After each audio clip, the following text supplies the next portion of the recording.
Estamos de volta com a Programação Nacional. Nós estamos recebendo aqui nos nossos estúdios a especialista em suicídios Camila Olmos e a advogada criminal Carolina de Filipe. Nós estamos falando essa questão do suicídio, do bullying. Ficou uma pergunta aqui, como é que fica essa situação se a gente consegue, você até falou, né, Carol, no intervalo, como é que a gente consegue bloquear e fiscalizar melhor os nossos filhos? Vamos dar algumas, nesse último bloco, algumas ações práticas. Sim. Eu acho que uma analogia que se fala muito no direito digital, né, é o seguinte: você não permitiria que uma criança usasse uma panela de pressão sozinho, permitiria? De forma alguma. Né? Você vigiaria. E muitas vezes... Deixaria. Ou nem deixaria. E muitas vezes hoje nós temos crianças tendo acesso a computadores, tablets, celulares, sem essa vigilância, com os pais não pensando nesse perigo que traz. E aí a gente diz o seguinte, né? Quando dar o acesso a um celular para uma criança? Eu costumo dizer, a gente costuma ouvir no direito digital, que o celular, todo brinquedo tem pelo Inmetro selo obrigatório, né? O celular não tem selo, porque ele não é brinquedo. E se ele não é brinquedo, ele não podia estar na mão de criança. E se ele está na mão de criança, isso precisa ser vigiado. E é muito triste quando a gente pensa que hoje nós temos muita tecnologia para vigiar, para colocar filtros no que os seus filhos vão ver, na faixa etária dos vídeos que ele vai assistir. E apenas 28% dos pais hoje usam esses filtros. Então, nós temos 70% das crianças com as portas desse mundo perigoso abertas para elas. Bom, Camila, qual o papel da família durante o tratamento psicológico de uma pessoa que tem essas tendências suicidas que a gente estava falando aqui nos outros blocos? Tem como eu voltar um pouquinho no que ela está dizendo? Tem, tranquilo. Aí eu faço a pergunta novamente. Eu só queria dizer que, diante do que a Carolina está apontando, e é muito relevante, está havendo um grande distanciamento emocional. Se a gente tomar como exemplo a criança enquanto bebê, por que a mãe consegue discriminar o choro de fome do choro de dor? Né? Verdade. Por quê? Por conta das suscetivas, né? Dos suscetivos choros, então assim, tem a ver com a convivência, né? E aí com um grau de atenção e percepção. Se nós usarmos isso como exemplo, o quanto os pais estão atentos, o quanto os pais estão convivendo.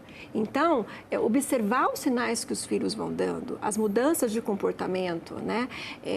Observar e bloquear as fontes de tecnologia, né? Isso é muito importante para começar a ter uma prevenção diante de situações que o jovem não deveria estar enquadrado. Aquela ideia de que o garoto já é grande, poxa vida, ele já se vira sozinho, olha que bacana, olha que bonito. Né? E às vezes a gente acaba deixando de vigiá-lo em alguns pontos que podem simplesmente cair de marapuca. Um ponto que os pais sempre falam, eu ouço muito dos pais em orientação de pais, é assim, mas os outros amigos têm. E ele se compara aos outros amigos. O ser humano é um ser de comparação e muitas vezes não quer se sentir menos que o outro. Só que nós somos diferentes, provenientes de famílias diferentes e ser diferente é positivo.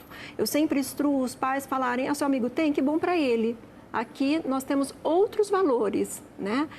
Qual a idade certa? Na minha visão, quanto mais puder ser adiado, melhor. Porque a infância é uma fase única. Nós temos pouco tempo para ser crianças e muito tempo para sermos adultos, né? E nessa questão que eu levantei, qual o papel da família durante o tratamento psicológico de uma pessoa que tem tendências suicidas? Bom, o papel da família é observar também as reações que a pessoa com ideações suicidas tem, né? A mudança de humor, a mudança de atividades que antes eram prazerosas passam a não ser mais. O papel da família é ouvir. Essa pessoa já deve estar se julgando muito para ser julgada, né? Faz assim, faz isso. Muitas vezes ela quer ser ouvida. Existem duas perguntas chaves que eu diria assim, aonde dói e como eu posso te ajudar? Né? Isso é muito importante, porque a pessoa se sente pertencente a uma família, porque ela está com uma falta de senso de pertencência e ela precisa se sentir pertencente a algo. enquadrar num tratamento psiquiátrico e psicológico. Por quê? Porque o tratamento psiquiátrico, ele vai na regulação orgânica do corpo, na alteração química do corpo. Enquanto o tratamento psicológico, a psicoterapia, ela vai nas causas, nos motivadores, né, na falta de sentido do existir. E muitas vezes a família é envolvida em uma terapia familiar. E quando já, infelizmente, ocorre a fatalidade, os enlutados, como ficam? São as pessoas que já perderam, né, um ente querido. Os enlutados merecem muita atenção, porque a morte por si só, né, muito dolorosa, mas diante de uma morte, de um acidente, de uma doença, nós vamos nos habituando a ter respostas, né, e conseguimos ir vivendo o processo de luto diante das respostas. Nós precisamos disso para nos autorregular e seguir a vida. Já num processo de estar diante de um ente querido que perdeu alguém pelo suicídio, o processo de luto é muito mais demorado, porque as respostas não vêm. E tem sentimentos muito ambivalentes que vêm à tona. Raiva, revolta, ao mesmo tempo culpa, aonde eu poderia ter ajudado, que sinais que eu não vi, o que eu poderia ter feito. E isso tudo demora muito mais tempo para ser digerido, quando se consegue, né? Carol, para nós encerrarmos, existem atividades saudáveis que a gente pode promover em família, né, ou nas escolas? Sem dúvida nenhuma, para barrar, né? Toda essa situação? Isso, nós precisamos tirar nossos filhos do quarto, né?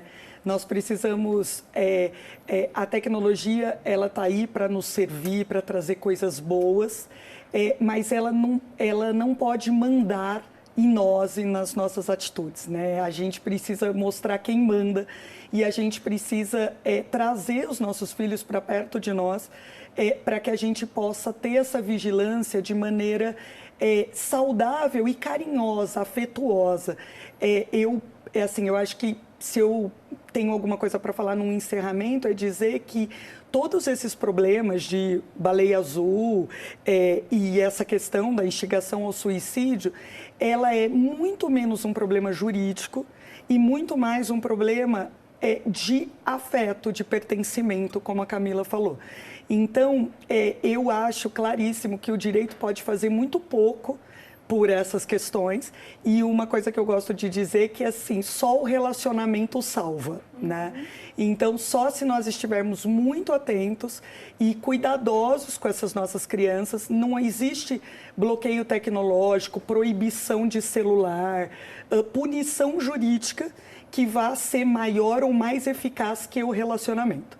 É o relacionamento que vai salvar os nossos filhos. Sim. É isso mesmo. E quanto a isso, também é importante nós dizermos o seguinte, que não é o jogo da baleia azul que mata uma pessoa, é esse desaquecimento emocional, essa falta de convivência, essa falta de afeto. E eu queria também deixar uma mensagem final, que todos nós vamos passar por situações diversas, né, e recorrentes na vida de dor, né?